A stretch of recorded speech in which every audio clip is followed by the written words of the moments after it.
네, 오늘은 선동인가 감동인가 부제로 하나님께 열심, 하나님의 열심이란 제목으로 말씀 나누겠습니다.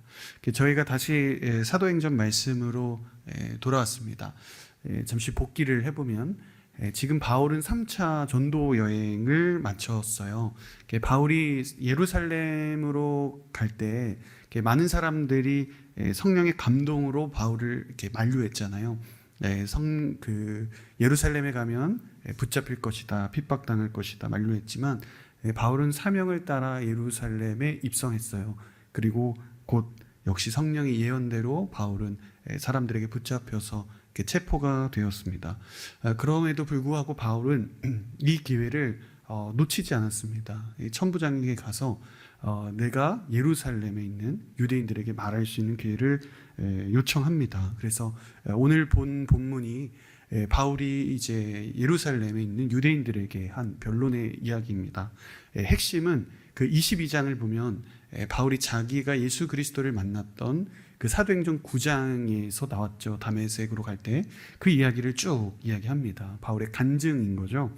지금 바울은 지금 자신을 변호하기 위해서, 자신의 억울함을 증명하기 위해서 이 자리에 선 게 아니라 사실은 예수 그리스도를 나타내고 자신이 만났던 예수 그리스도를 전하기 위한 목적이 지금 가장 중요했습니다.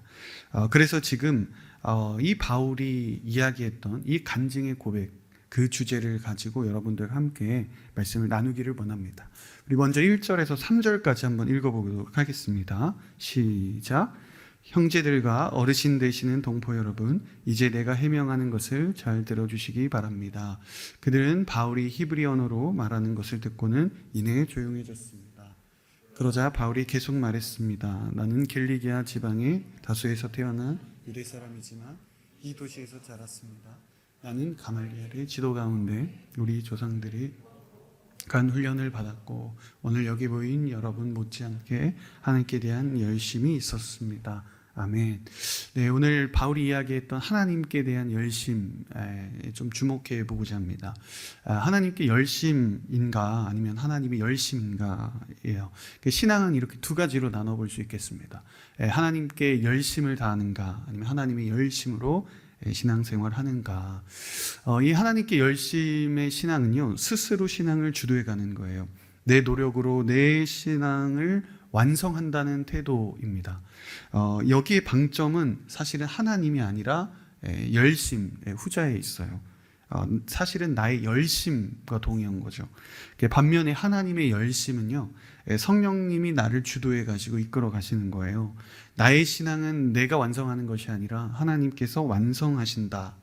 여기서 강조점은 앞부분에 있죠. 하나님입니다. 하나님께 대한 열심이 나쁜 것일까요? 나쁜 것은 아닙니다. 좋은 일이죠.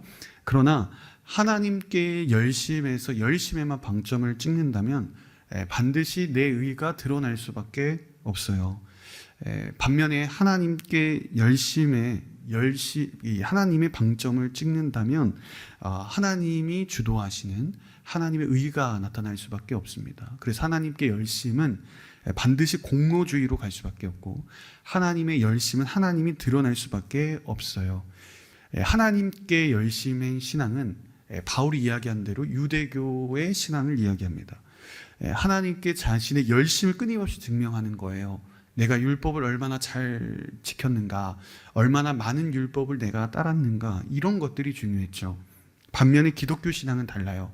하나님께 열심이 아니라 하나님의 열심으로 인도함을 받습니다. 내가 얼마나 율법을 잘 지켰느냐가 중요한 게 아니라 성령님께 내가 얼마나 내 자신을 맡겨드렸는가, 이것이 중요한 거예요. 그러니까 내 인생의 배는 오직 예수 그리스도의 은혜라는 동력으로만 움직일 수 있습니다. 내 삶의 목표는 오직 하나님이 완성하신다는 거예요.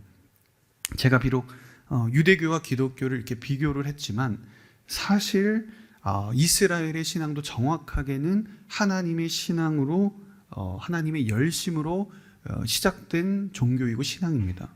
이스라엘은 하나님의 전적인 은혜로 선택받은 민족이지 먼저 이스라엘이 하나님을 찾아가지는 않았다는 거죠. 그런데 시간이 지나면서 이스라엘 신앙 가운데 변질이 일어나게 됩니다. 신앙의 어떤 이 선민의식들, 율법주의, 형식주의, 수많은 문제들이 생겨나요. 그래서 하나님께서 주신 이 은혜의 표지들, 은혜, 이 율법, 성전, 이 모든 것들이 하나님 은혜에 대한 감사가 아니라 자신들의 특권이 됩니다. 그래서 이스라엘 신앙은 하나님의 열심으로 출발한 종교인데 하나님께 열심인 종교가 되어버린 겁니다. 바울의 모습을 지금 보세요. 하나님께 열심히 바울의 이야기를 보면 하나님께 열심을 다해서 그리스도인들을 죽이고 핍박하고 감옥에 다 던져 넣었다라고 이야기를 합니다. 과거의 모습에. 그런데 이것의 진짜 문제가 뭐냐면 바울의 이런 행동이 하나님에 대한 진심이었다는 거예요. 하나님을 위한 일이다라고 생각한 거죠. 그러니까 이걸 보면요, 열심의 온도보다 더 중요한 것은 열심의 방향이라는 거예요. 바울은 하나님께 대해서 열심을 내는 것 그 자체를 반대하거나 잘못됐다고 이야기하지 않았어요. 다만 목표와 방향이 잘못된 거죠. 그러니까 과거 바울은 하나님께 대한 열심이 너무나도 가득 차서 잘못된 방향으로 나아가서 자신의 의와 공로를 드러내는데 앞장선 사람입니다. 여러분, 우리 인생도 우리가 이 속도보다는 방향이라고 말하잖아요. 마찬가지로 신앙의 온도도 똑같아요. 열심의 온도보다 열심의 방향이 더 중요한 것입니다. 그래서 우리가 이제 직장 생활을 하거나 우리가 사회적 관계를 맺고 살아갈 때 우리가 문제 직면하는 경우는 열심이 없어서가 아니라 잘못된 열심 때문이잖아요. 그러니까 문제가 발생하는 대개의 경우는 열심이 없어서가 아니라 열심의 방향이 잘못돼서 어려움을 겪는 것과 같습니다. 그래서 신앙생활을 열심히 하는 것이 단순하게 그 사람의 신앙의 척도가 될 수는 없는 거예요. 직장 생활에 열심히 한다고 해서 그 사람의 능력과 항상 일치하지 않는 것과 똑같은 거죠. 그래서 여러분, 이 열심과 열정만으로는 안 되는 거예요. 방향 없는 열심, 그것은 공허하고 허무할 뿐입니다. 저는 여러분들이 목적과 그 열심의 방향이 분명히 하셨으면 좋겠습니다. 끊임없이 내 열심의 방향을 체크하셔야만 하는 거예요. 여러분들의 삶과 신앙 가운데 올바른 열심, 제대로 된 열심이 여러분들 가운데 있기를 주의 이름으로 축복합니다. 우리 첫 번째 여러분과 주제는 하나님께 열심은 하나님의 열심으로 완성된다라는 거예요. 우리는 하나님에 대한 올바른 열심이 있어야 되죠. 이것으로 그러나 우리의 신앙이 완성된다라고 생각해서는 안 되는 것입니다. 하나님의 열심이 있어야 비로소 우리의 열심다워질 수 있는 것이고 진정으로 신앙이 완성될 수 있는 거예요. 그러니까 예수님께서 말씀하셨잖아요. 율법을 폐하러 오신 게 아니라 완성하러 오셨다. 말씀하셨죠. 이거는 율법에 대한 열심이 잘못됐다는 게 아니라 율법만으로 완전할 수 있다라는 사실을 비판하신 겁니다. 율법은 오직 예수 그리스도의 은혜로 완성되는 것입니다. 그 중세 시대에 그 대표적인 신학자이자 철학자 그 토마스 아퀴나스라는 인물이 있어요. 한 번쯤 들어보셨을 수 있는데 그분의 대표적인 이 표현이 있는데 은총이 자연을 완성한다라는 표현이에요. 그러니까 무슨 뜻일까? 그러니까 인간이 최선을 다해서 노력을 해도 그리고 자연이 자연의 방식대로 작동을 한다고 해도 그것으로는 부족하다는 거예요. 그것만으로 세상의 역사가 진행되지 않는다는 겁니다. 하나님의 섭리와 은총과 은혜가 있어야 비로소 작동한다는 거예요. 가령 우리가 어떤 이 명문대에 들어가기 위해 목적을 정해서 1년 365일 매일 15시간씩 공부했습니다. 원하는 대학에 합격했습니다.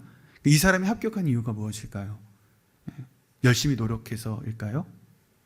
물론 맞겠지만 이것으로는 다 설명할 수 없어요. 왜요? 15시간씩 공부를 했는데 시험장에 갔는데 앞뒤 사람이 너무 시끄럽게 떠들고 방해해서 시험을 망칠 수 있잖아요. 그리고 시험장에 가는데 갑자기 몸에 배탈이 나서 앉아있을 수 없어요. 그럼 시험을 못 보잖아요. 이 모든 변수들을 다 고려해야 되잖아요. 그런데 우리가 이 모든 변수를 고려하지 않고 이야기한다는 거예요.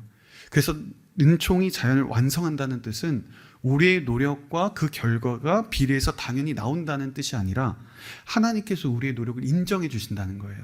우리의 수고를 사용하신다는 거예요. 열심을. 우리의 열심과 노력을 이용하셔서 우리가 원하는 결과물이 내도록 하나님이 은혜를 베푸셔서 이 결과를 낸다는 겁니다. 요즘 직장에 취업하는 것도 어렵잖아요. 유학파이고 자격증 여러 개 갖고 있어도 면접에 떨어질 수 있잖아요. 합격한 사람이 만일 나의 열심으로 내가 이 직장에 합격하고 이 결과를 얻었다라고 말한다면 정말 아무것도 모르는 사람인 거예요. 하루에 20시간씩 공부를 해도 시험에 떨어지는 사람이 있잖아요. 세상에 다양한 변수들이 얼마나 많이 있어요. 그런데 사람들은 현재 주어진 결과물을 사람의 노력만으로 돌립니다. 이 중간 과정을 다 건너뜁니다. 그러니까 세상은 그렇다 치죠. 하나님 은혜의 개념을 모르니까. 근데 믿는 우리도 그렇다는 거예요. 만일 여러분들이 원하는 대로 목표를 정하고 원하는 이 목적지를 향하여 노력해서 이 목표를 이뤘다면 그것은 여러분들의 노력만이 아니라 사실 하나님의 섭리가 여러분의 노력을 완성한 것입니다. 이 만일 찬양팀에서도 이 예배 가운데도 마찬가지인 거예요. 우리가 찬양팀을 하는데 매일 10시간씩 연습을 해서 무대를 섰어요. 최선을 다했으니 하나님의 은혜가 충만할 것이다. 네, 그건 아니라는 거예요. 내가 노력했으니 하나님은 은혜를 베푸셔야만 한다. 이것도 잘못됐다는 거예요. 무대 아래서 우린 최선을 다해 연습해야 되지만 그러나 우리가 이곳에 올라올 때 찬양할 때 예배할 때 하나님의 은혜만 전적으로 의지해야 되는 것입니다. 저번에 예배팀 모임 때도 제가 나눴지만 다윗이 언약궤를 예루살렘 성으로 옮기잖아요. 그때 찬양과 제사를 드리는데 6걸음 갈 때마다 제사를 드렸다라고 기록합니다. 7은 완전수거든요. 이 의미는 우리가 6걸음이나 가면서 우리가 예배를 드렸습니다. 6걸음 옮길 때마다 온 거리가 이 제물의 피로 덮였습니다. 우리가 대단한 제사를 드렸습니다. 라는 노력의 표현이 아니라 그게 아니라는 거예요. 내가 최선을 다해 6걸음을 걷겠습니다. 내가 7걸음을 걷지 않겠습니다. 한 걸음 덜 걷겠습니다. 그 마지막 걸음은 하나님 완성해 주십시오. 라는 의미라고 했습니다. 그러니까 다윗은 고백한 거예요. 하나님의 은혜가 아니면 내 열심은 아무것도 아닌 것이다. 그러니 주님 부디 내 예배의 마지막 은혜를 더해 주십시오. 이렇게 예배했다고 합니다. 그러니까 수많은 노력과 연습을 반복해도요. 하나님께서 우리에게 은혜를 주시지 않는다면 그것은 인간의 예배일 뿐인 거죠. 네. 그래서 우리들의 노력과 그 결과가 1대1의 비율이다? 아닙니다. 하나님의 은혜인 거예요. 제가 얼마 전에 유튜브에서 학원 홍보하는 이 강사 선생님의 영상을 본 적이 있어요. 어느 강사가 이렇게 자신의 과목을 홍보하는데 그분이 한 말이 굉장히 제가 은혜를 받았습니다. 뭐라고 이야기했냐면 내가 여러분을 도와줄게요. 여러분보다 몇 배는 더 열심히 해서 여러분이 조금 더 수월하게 이 길을 걷게 해줄 테니까 우리 함께 갑시다. 이런 거죠. 이 말을 듣는데 저도 이렇게 수강 신청할 뻔했어요. 함께 갈 뻔했습니다. 정말 신뢰가 되더라고요. 저보다 더 열심히 하는 학원 선생님. 저도 이벤트를 청년들에게 써야겠다 이렇게 다짐했어요. 그래서 내가 여러분보다 몇 배는 더 열심히 기도할게요. 열심히 몇 배는 더 말씀 볼게요. 수련회 함께 갑시다. 뭔가 신뢰가 되지 않아요? 학생들보다 이렇게 학생을 위해서 더 열심히 일하는 선생님이 있다면 믿음이 가죠. 그러니까 하나님은 여러분들에게 너희 신앙생활을 열심히 해라. 내가 이 땅에 3년 있을 때보다 너희는 더 사역 열심히 해라. 이렇게 말씀하시지 않았고 내가 너희들보다 더 큰 열심을 내서 너의 계획을 내가 이루어줄게 라고 말씀하시는 거예요. 너가 열심히 노력해도 할 수 없는 그 일을 내 열심으로 내가 완성해 줄게. 이렇게 말씀하시는 겁니다. 나를 위해 나보다 더 열심으로 일하시는 하나님이 계시다면 내 안에 두려움과 걱정은 이제 있을 수 없는 거예요. 여러분들의 계획은 하나님이 이루실 줄로 믿습니다. 이것을 꼭 기억하시기를 바랍니다. 두 번째, 하나님께 열심은 상대적 신앙이지만 하나님의 열심은 절대적 신앙을 이야기합니다. 우리 4절에서 6절까지 한번 읽어볼게요. 시작. 그래서 나는 이 도를 따르는 사람들을 죽이기까지 핍박하며 남녀를 가리지 않고 모두 잡아다가 감옥에 집어넣었습니다.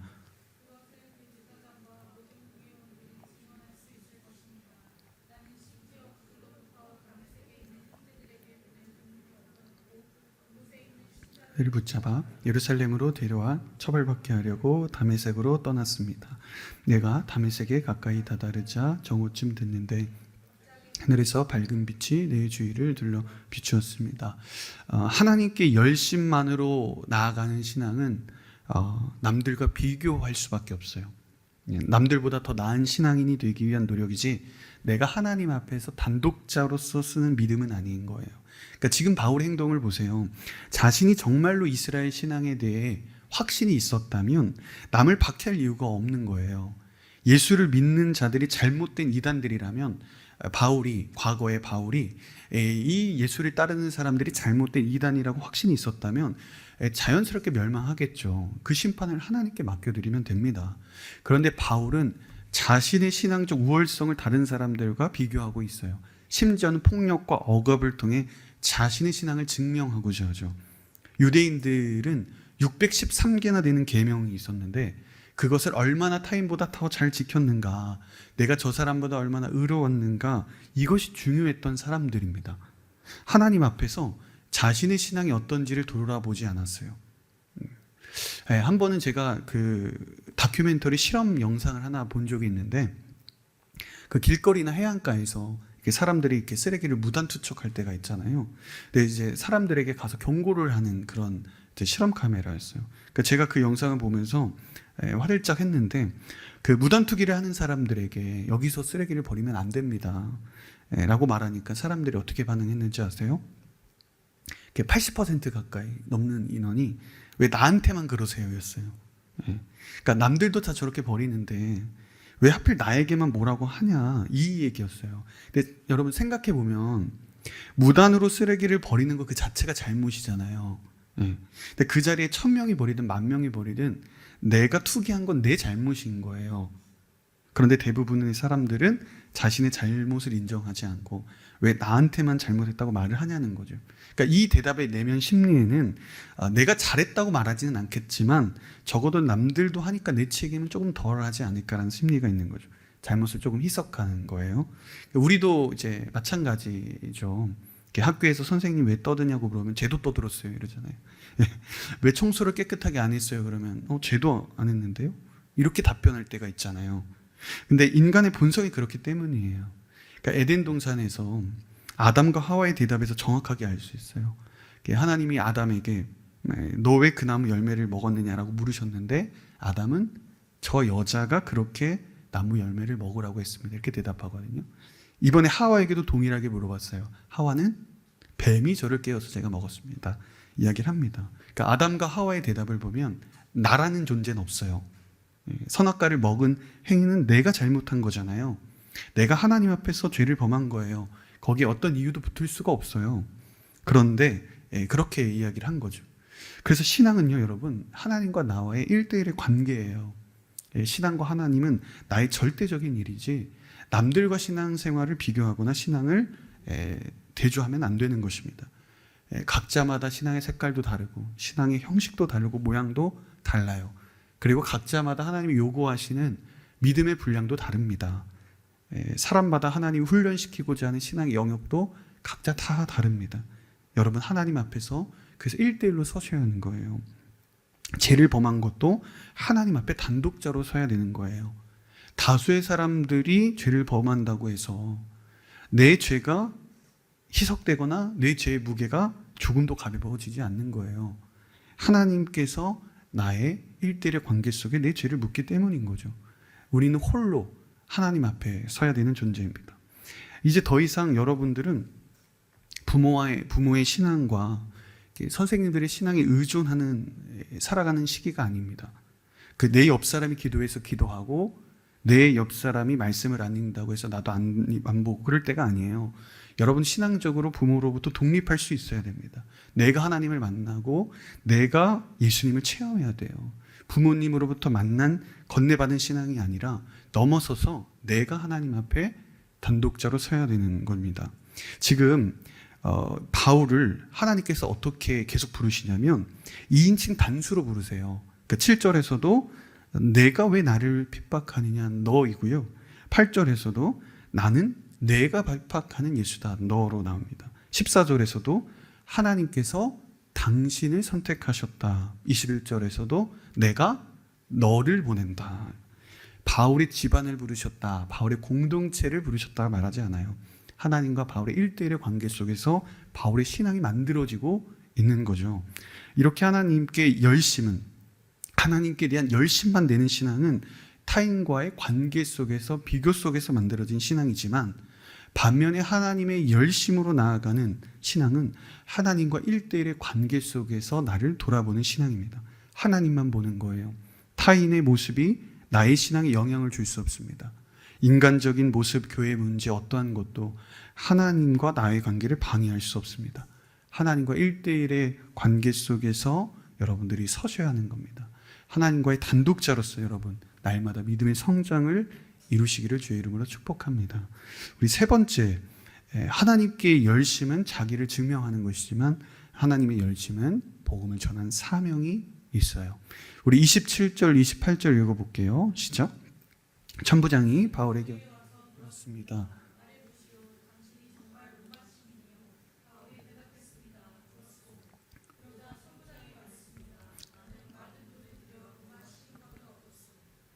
바울이 대답했습니다. 나는 태어나면서부터 로마 시민이었어. 바울이 하나님께 열심에서 하나님의 열심으로 변화되었다는 것을 이 구절을 통해 알게 되는데, 그 천부장은 사람들이 바울을 자꾸 죽이려 하고 이제 하니까 바울에게 문제가 있을 것이라고 판단했어요. 그래서 자기 부하를 시켜서 채찍질하도록 시키거든요. 이때 비로소 바울이 지금 저희가 읽었던 마지막 부분에서 신분을 밝혀요. 나는 로마 시민권자다. 근데 제가 이걸 보면서 아니 왜 진작에 로마 시민인 걸 안 밝혔을까 싶은 거예요. 그러니까 애초에 예루살렘에 소동이 일어났을 때 그 천부장이 사건을 파악하려고 와서 둘이 단독적으로 대화했을 때 로마 시민임을 알리면 되잖아요. 그럼 다 해결되는 거잖아요. 그러면 이렇게 사람들에게 욕먹을 일도 없고 넉살 잡혀 끌려오지 않고 바로 보호를 받았을 거 아니에요. 제가 이걸 보면서 바울에게는 로마 시민권이 그렇게 중요하지 않았구나. 그러니까 바울에게 더 중요한 게 있어요. 온 백성이 모인 이 자리에서, 예루살렘의 유대인들이 모인 이 본거지에서 예수 그리스도를 나타내고 예수 그리스도를 만난 증언하는 게 굉장히 중요한 거였어요. 그것이 로마 시민권보다 훨씬 더 가치 있다고 여긴 사람이죠. 자신이 얼마나 대단한 사람인가. 나는 로마 시민권을 돈으로 사지 않고 태어날 때부터 가진 나를 증명하지 않았습니다. 오직 예수 증언만 있을 뿐이었어요. 왜냐하면 바울은 하늘의 시민권을 가진 사람이었기 때문이죠. 빌립보서 1장 20절을 우리 함께 읽어봅니다. 시작. 그러나 우리의 시민권은 하늘에 있습니다. 우리는 그곳으로부터 구원자 곧 주 예수 그리스도를 기다립니다.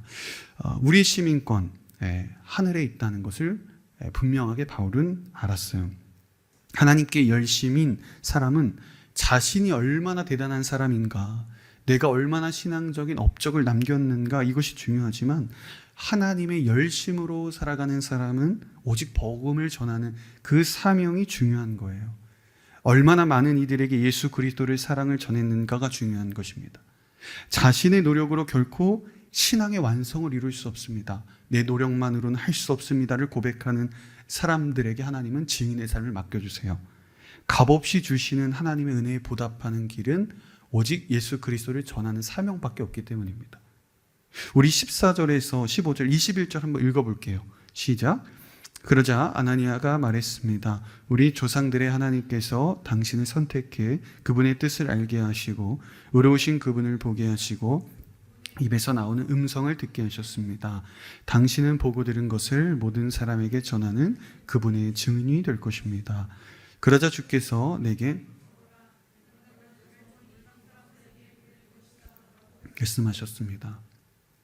하나님은 우리를 부르기만 하지 않아요. 선택하시지만은 않아요. 하나님을 부르시면 반드시 그에 맞는 사명을 수반합니다. 그래서 소명과 사명은 세트 메뉴, 1+1인 거예요. 그러니까 하나님께 열심으로 살아가는 이들은 하나님의 사명을 감당할 수 없어요. 결국은 자신의 신앙, 자신의 믿음을 자기 증명으로 끝날 수밖에 없는 거죠. 그러니까 유대인들을 보세요. 그들은 자신들이 얼마나 특별한 민족인지, 그리고 613개나 되는 율법을 얼마나 잘 지켰는지, 예루살렘 성전이 얼마나 위대한지를 증명하기에 바빴습니다. 그러나 이것은 하나님이 이스라엘을 부르신 목적이 아니었어요. 제사장 나라, 거룩한 백성이 되어서 이방 민족들을 하나님께로 인도하는 사명이 사실 이스라엘의 본질적인 사명이었어요. 오늘날 마찬가지로 세상에 이 사람들을 보면 자기 증명만 늘어놓는 시대잖아요. 내가 얼만큼 유능하고 내가 얼마나 많은 것을 쌓아왔고 자랑하고 자신을 드러냅니다. 그러니까 나 자신을 증명하면 증명하고 스스로를 과시하면 과시할수록 이러한 태도는 역설적으로 내 내면이 건강하지 않다는 거예요. 자존감이 높아서 나를 드러내는 게 아니라 자존감이 낮기 때문에 나의 보이는 외적인 조건이 나의 정체성이다 이렇게 삼으려고 한 것이죠. 그러니까 신앙도 마찬가지라는 거예요. 진정한 신앙인은 예수 그리스도를 말과 삶으로 증언하지 내 실력과 내 믿음을 증명하지 않습니다. 겸손한 신앙인일수록 믿음의 실력을 자랑하지 않아요. 애써 증명하지 않습니다. 오직 예수 그리스도의 능력만 나에게 필요합니다. 연약함을 고백할 뿐입니다. 그러니까 바울에게는 당시 사람들이 그토록 얻고 싶어 했던 명예, 특권, 자랑이었던 로마 시민권이 아무것도 아니었어요. 왜냐하면 바울의 정체성은 로마 시민권에서 오는 게 아니라 천국 시민권으로부터 오기 때문입니다. 천국 시민이라는 사실이요, 바울의 진정한 정체성이었습니다. 여러분도 마찬가지라는 거예요. 삶에 이 세상 사람들이 살아가고 그토록 원하는 물질과 명예, 학력과 재물과 형편이 여러분들의 진정한 정체성, 아이덴티티가 될 수 없어요. 예수 그리스도부터 오는 은혜와 능력이 여러분들의 진정한 정체성이고 아이덴티티인 것입니다. 말씀을 정리하도록 하겠습니다. 오늘 여러분들과 함께 하나님께 열심과 하나님의 열심을 나눴잖아요. 제가 이렇게 말씀을 묵상하면서 보니까 바울처럼 주님께 열심을 이렇게 낸 사람이 있을까 이렇게 싶은 거예요. 하나님 나라의 표대를 향하여 정말 열심히 전심전력으로 달려간 사람이 바울이었잖아요. 그러면서 동시에 하나님의 열심을 누구보다 사모한 사람은 또 바울이었어요. 그러니까 제가 이런 그림이 떠오르더라고요. 보통 이제 아이들에게 새로운 장난감을 만약에 택배로 주문하면 택배 기사가 이제 문을 두드리기만 해도 아이들이 이렇게 달려가잖아요. 문 밖으로. 그리고 몇 년 동안 못 보던 사람이 집에 오면 이렇게 현관문 열고 마당까지 우리가 뛰쳐나가잖아요. 그러니까 그렇게 바울은 사랑하는 하나님을 향해 달려갔어요. 그런데 이제 반대쪽에서 보는데 반대쪽에 하나님이 더 빠른 속도로 바울을 향해 달려오시는 거예요. 그러니까 바울이 이때 깨닫는 거죠. 나는 하나님을 향해 달려간다라고 생각했는데 사실 주님이 나를 향해 달려왔다구나. 그러니까 내가 하나님께 달려가서 하나님을 만난 게 아니라 하나님이 나를 만나기 위해 온 것이구나. 그러니까 하나님이 나를 만나주신 거구나. 이제 이런 생각이 드는 거죠. 그러니까 내 열심으로 그 목표를 이룬다고 생각했는데 사실은 하나님의 열심이 내 목표를 이룬 것이었습니다. 그러니까 바울은 열심으로 달렸지만 사실은 제자리에서 런닝머신을 뛰는 것과 같은 쳇바퀴를 도는 어떤 그런 제자리에 뛰었던 거죠. 실제로는 항상 하나님이 먼저 찾아오셔서 바울보다 더 열심히 오셔서 바울의 사역을 늘 완성하신 겁니다. 그래서 바울은 누구보다 하나님께 열심을 낸 사람이지만 동시에 그 누구보다 하나님의 열심이 전부인 사람일 수밖에 없었던 거예요. 하나님께 열심은 가는 것이지만 하나님의 열심은 오는 것입니다. 우리는 그동안 내 열심으로 여기까지 왔다, 내 실력으로 이것들을 얻었다라고 생각해 왔어요. 하나님께 열심을 들여서 내 사명, 내 계획, 내 비전을 이루었다고 여기며 살아왔던 거죠. 그런데 아니에요. 우리는 고작 사실은 쳇바퀴 도는 런닝머신을 타는 열심으로 뛰었던 거죠. 사실 우리가 그동안 이루었다고 여기는 모든 것들은 하나님의 열심으로 완성하시고 이루신 거예요. 하나님은 여러분들을 향해 더 열심히 달려오신 겁니다. 그래서 우리를 만나주시고 우리를 향한 하나님의 계획을 하나님께서 완성하신 거예요. 그래서 여러분 꼭 기억하십시오. 하나님 항상 당신보다 더 열심히 당신을 향해 달려오신다는 거예요. 그분의 열심히 여러분들의 사명과 비전을 완성하실 것입니다. 그래서 우리들의 소망은 나의 열심과 하나님께 열심이 아닌 하나님의 열심이 있는 것입니다. 그 하나님의 열심을 바라보며 나를 그리고 나의 삶을 나의 믿음을 완성하실 하나님의 열심을 바라보며 나아가는 저와 여러분들이 되기를 주의 이름으로 축복합니다.